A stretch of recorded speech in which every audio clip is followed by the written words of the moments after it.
السلام عليكم ورحمة الله وبركاته.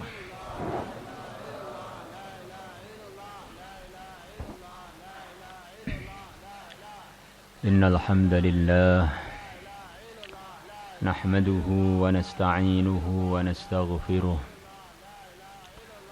ونؤمن به ونتوكل عليه ونعوذ بالله من شرور أنفسنا ومن سيئات أعمالنا من يهده الله فلا مضل له ومن يضلله فلا هادي له أشهد أن لا إله إلا الله وحده لا شريك له لا ند له وأشهد أن سيدنا ومولانا محمدا عبده ورسوله لا نبي بعده. اللهم صل وسلم على سيدنا محمد وعلى آله وأزواجه وصحابه والتابعين والناصرين لدينه إلى يوم الدين. أما بعد، فقد قال في كتابه الكريم: ومن يطع الله ورسوله ويخشى الله ويتقه فأولئك هم الفائزون. وقال النبي صلى الله عليه وسلم: من أكل طيبا وسار في سنة وأمن الناس بوائقه دخل الجنة أو كما جاء في الحديث. Hadirin yang dimuliakan Allah Subhanahu wa taala, tidak terasa kita sudah masuk bulan Dzulqa'dah, digiring oleh waktu, berputar dari hari ke hari, bulan, tahun, akhirnya sampai kuburan masing-masing. Bekalnya, andaikan bekalnya itu dunia, dunia sudah dia tinggal. Sawahnya sudah dia tinggal, jabatannya sudah dia tinggal, duit-duitnya, kendaraannya sudah dia tinggal. Allah kirimkan para nabi, para rasul. Allah hadiahkan pimpinan para nabi, para rasul kepada kita untuk menerangkan bahwa bekalnya dunia dan selepas dunia hanyalah agama, hanyalah takwa, taat kepada Allah, melaksanakan perintah-perintahnya dan menjauhi larangan-larangannya. Orang itu kalau sudah taat kepada Allah, maknanya dia ini sudah taat kepada pemilik segalanya, pengatur segalanya, penentu segalanya. Kalau orang sudah begitu itu pasti diridai oleh Allah. Kalau orang sudah diridai oleh Allah, apapun keadaannya, dia ini adalah orang yang sukses.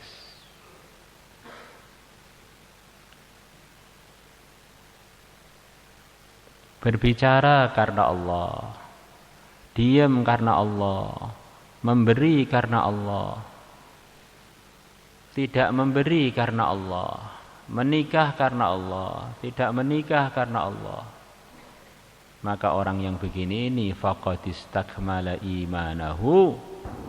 Sabda Nabi, orang yang begini ini sudah sempurna imannya.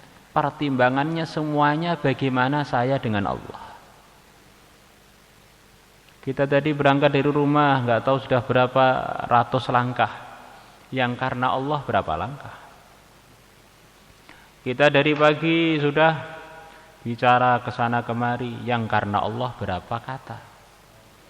Kita sudah keluar masuk kamar mandi, yang karena Allah berapa langkah?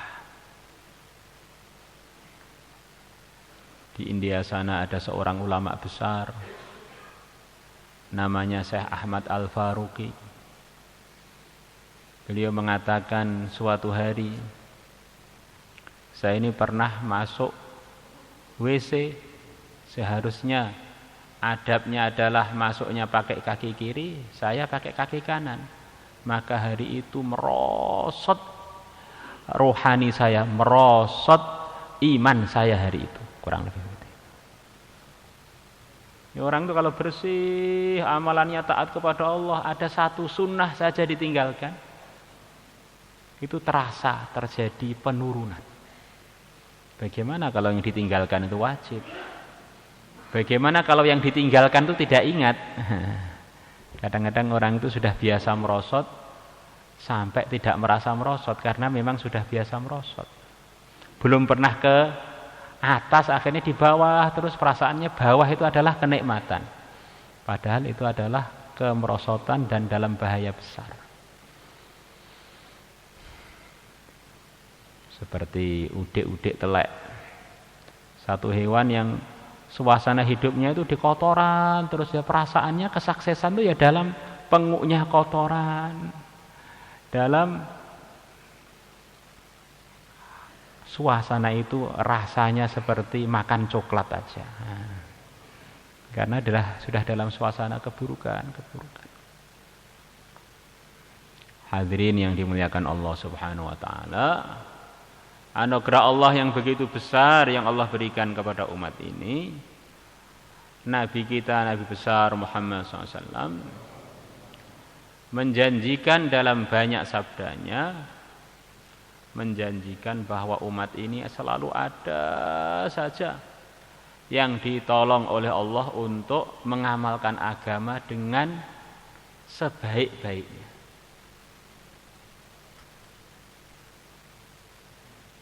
Mungkin kita kadang-kadang baca hadis-hadis sabda Nabi yang cerita mengenai ujian-ujian yang akan datang kepada umat. Dajjal akan datang kepada umat, Ya'juj Ma'juj akan datang kepada umat, pembohong-pembohong akan diujikan kepada umat. Al-haraj wal maraj, terjadi kekisruhan kesana kemari terjadi pada umat. Itu adalah bagian dari yang akan terjadi dan telah terjadi sebagian kepada umat.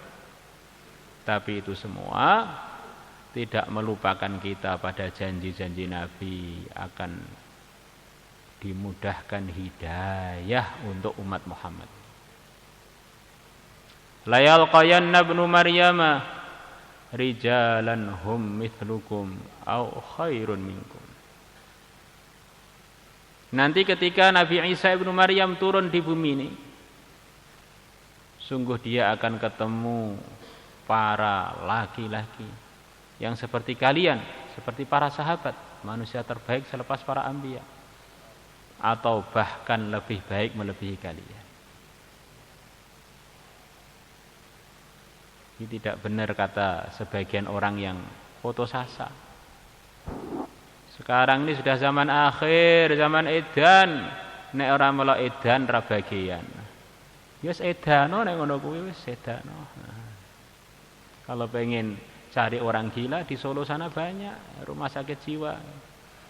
Bergabunglah dengan orang-orang gila karena perasaannya sudah zaman edan. Nabi bersabda dalam hadis riwayat Tirmidzi kurang lebihnya, man akala thayyiba, barang siapa makan yang halal, wasara fi sunnatin, dan dia hidupnya berjalan di dalam sunnah, di dalam arahan-arahan yang diridhai oleh Rasulullah, wa aminan nasu bawaiqahu, dan orang-orang selamat dari keburukan-keburukan, kezaliman-kezaliman dia, dakhalal jannata, maka orang yang mengumpulkan 3 sifat ini dia pasti masuk surga. Dakhalal jannata ini jadi jawabnya man.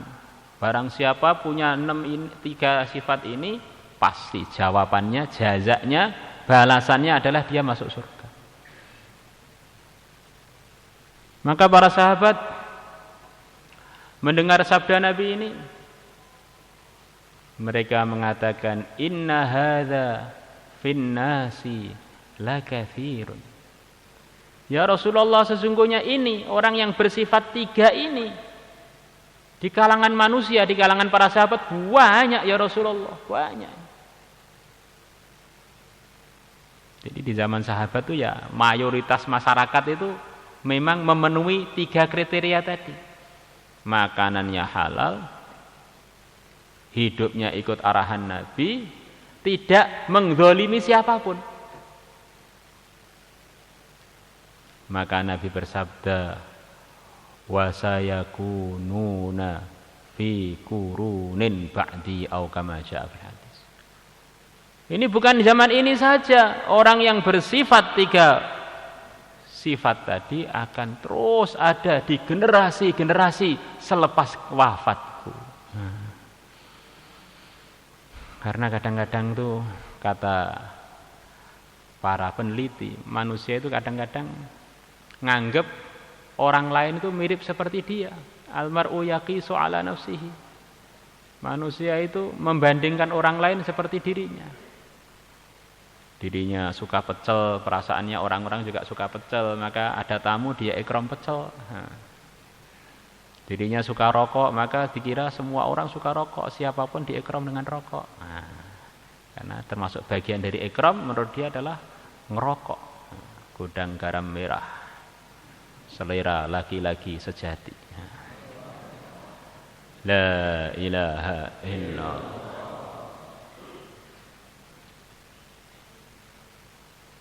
Maka kadang-kadang orang ini karena lemah amalannya, karena lemah perjuangannya, nganggep sak donya iki padha karo aku. Senengane ngantukan, bayan ngantuk, ngaji ngantuk, mulih ya ngantuk. Berarti dunia ini isinya adalah dunia pengantukan. Ternyata yang ngantuk dia itu. Maka kita dalam majelis yang mulia ini para hadirin, bagaimana kita semangati diri kita, kita semangati keluarga kita, semangati orang muslim. Ini bukan waktunya putus asa. Tuhannya Rasulullah, Tuhannya para sahabat, Tuhannya Imam Syafi'i, Imam Bukhari, Tuhannya Wali Songo sama saja dengan Tuhan kita. Maka kalau Allah telah pilih beliau-beliaunya untuk menjadi hamba-hambanya yang terpilih, kalau kita minta kepada Allah untuk terpilih dan Allah milih kita, siapa yang bisa menghalangi? Perjalanan panjang sejarahnya kehidupan umat Islam. Datangnya Rasulullah, mereka dibimbing oleh pimpinan terbaik. Rasulullah wafat 30 tahun dibimbing dengan para khulafaur rasyidun terbaik. Khilafah habis, ganti kerajaan Bani Umayyah 150 tahun dibimbing oleh orang yang tidak sehebat Khulafaur Rasyidun. Dari orang-orang soleh bermunculan, hafid-hafid Quran bermunculan, pejuang-pejuang bermunculan. Orang-orang Arab, orang-orang Quraisy dari keluarganya iparnya Nabi Sayyidina Muawiyah, termasuk salah satu penulis Al-Quran. Mereka habis ganti Bani Umayyah 500-an tahun. Keluarga pamannya Nabi, orang Quraisy sekaligus keluarga pamannya Nabi. Maka terus agama berjalan. Zaman Khulafaur Rasyidun, Bani Umayyah, Bani Abbasiyah. Ganti yang mimpin umat Islam, orang yang murni benar-benar ajam, enggak ada darah Arabnya belas, Bani Umayyah, Bani Daulah Utsmaniyah. Ternyata bermunculan juga wali-wali Allah, pimpinan-pimpinan yang baik. Termasuk di antara yang terbaik adalah Muhammad Al-Fatih yang jadi asbab hidayah terbukanya ibu kota Romawi Timur. Terus sampai Daulah Utsmaniyah berganti. Kita kalau keliling dunia kita kaget, Masya Allah orang soleh itu masih banyak. Hafid Quran ternyata masih banyak. Orang yang ahli mujahadah masih banyak. Maka orang-orang yang memutus asakan kita untuk jadi orang takwa itu adalah tidak perlu kita gubris. Berita-berita yang memberitakan seakan-akan umat sudah terpuruk, hancur, rusak, edan kabeh, itu adalah berita bohong. Ada yang edan ada, nanti kalau nggak ada yang edan rumah sakit jiwa nggak laku. Yang error ada, nanti kalau nggak ada yang error penjara nggak ada penghuninya. Memang begitu itu. Tetapi orang-orang soleh, orang-orang yang ditolong oleh Allah untuk amal agama, meniru Nabi kita dan para sahabatnya, meniru pendahulu-pendahulu kita, orang-orang soleh, para pejuang, itu terus ada sampai akhirnya di akhir masa seluruh dunia hanya dihuni oleh orang-orang yang beriman saja. Hadirin yang dimuliakan Allah Subhanahu wa taala, para ulama mengatakan orang itu kalau pengen hidupnya bagian dari hidup yang takwa, maka dia harus mengatur waktunya 24 jam dalam ridhonya Allah. Latihan. Al-waktu huwal hayah. Kehidupan itu adalah waktu, itulah kehidupan. Maka kalau waktu kita isi program-program yang diridhai Allah, berarti hidup kita ini dalam ridhonya Allah. Maka kita perlu latihan lagi. Keluar 3 hari, 40 hari, keluar 4 bulan, makomi, intikoli, taklim rumah, syarah harian dan seterusnya. Ini adalah bagian dari memudahkan kita untuk memprogram diri kita 24 jam dalam ridhonya Allah. Maka Maulana Umar rahimahullah beliau mengatakan, saya berharap orang yang ikut program 40 hari dengan ikut arahan, saya berharap orang ini adalah bagian dari salah satu walinya Allah. Nah, bagaimana tidak? Bangun tidur, doa. Mau makan, doa. Mau ke WC, doa. Mau tidur lagi, doa. Keluar masjid, doa. Masuk masjid, doa. 24 jam dalam ridhonya Allah. Maka untuk itu semua para hadirin, kita perlu meluangkan waktu. Insyaallah semuanya niat. Kita amalkan agama dengan semaksimal mungkin. Semua medan-medan perjuangan kita niatkan, berangkatnya sesuai yang dimudahkan oleh Allah. Waktu Nabi di Mekah, mana yang beliau mampu dikerjakan di Mekah, maka beliau kerjakan. Itulah agama sempurna. Begitu Allah mudahkan Madinah, maka beliau tingkatkan lagi programnya. Itulah yang sesuai untuk Madinah. Ketika ada air, kita sesuainya dan kita enggak sakit adalah kalau mau sholat berwudu. Air enggak ada, tayamum itu pun juga agama yang sempurna. Maka bagaimana hidup kita mengikut kondisi apapun, tetap kita bagaimana selalu dalam ridhonya Allah. Andaikan, kata sebagian ulama, andaikan lautan ini semuanya jadi darah, semuanya jadi darah, orang sampai wudu sulit dari darah, air semuanya jadi darah.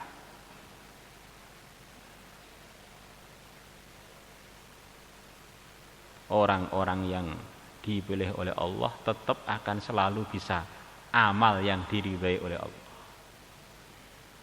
Apapun suasana dan keadaan, kalau kita ini memang pengen ridhonya Allah, selalu ada celah untuk diridhai oleh Allah. Seorang sahabat namanya Haram, tengah-tengah berjuang, dada beliau ditusuk sampai jebol. Namanya dada ditusuk jebol, ya mestinya sakit. Ini dalam ridhonya Allah, maka beliau mencontohkan kepada kita, fustu wa rabbil Ka'bah, aku telah sukses demi Tuhannya Ka'bah. Ashabul Ukhdud, ada orang-orang zalim di sana, di negeri jauh sana. Dia membuat parit api unggun, paritnya diberi api unggun. Orang-orang iman dipaksa untuk meninggalkan imannya, kalau enggak mau dibakar di situ itu. Maka yang membuat parit, yang membuat makar-makar itu, Allah firmankan, kutila ashabul ukhdud, mereka adalah orang-orang yang binasa, mereka adalah orang-orang yang celaka. Tetapi orang yang disiksa, orang-orang yang dibakar hidup-hidup dalam ridhonya Allah, Allah mengatakan dzalikal fauzul kabir, orang iman dan amal soleh apapun keadaannya itu adalah kesuksesan yang terbesar. Ini prinsip ini harus jelas. Ora eneng alasan di hadapan Allah, saya nggak bisa amal agama karena suasana, Pak. Suasana kan bukan kita, suasana itu ujian bagi kita. Karena pemerintahan, Pak, pemerintahan kan bukan kamu, ujian bagi kamu.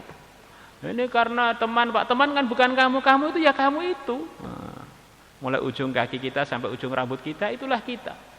Itulah yang namanya mukallaf.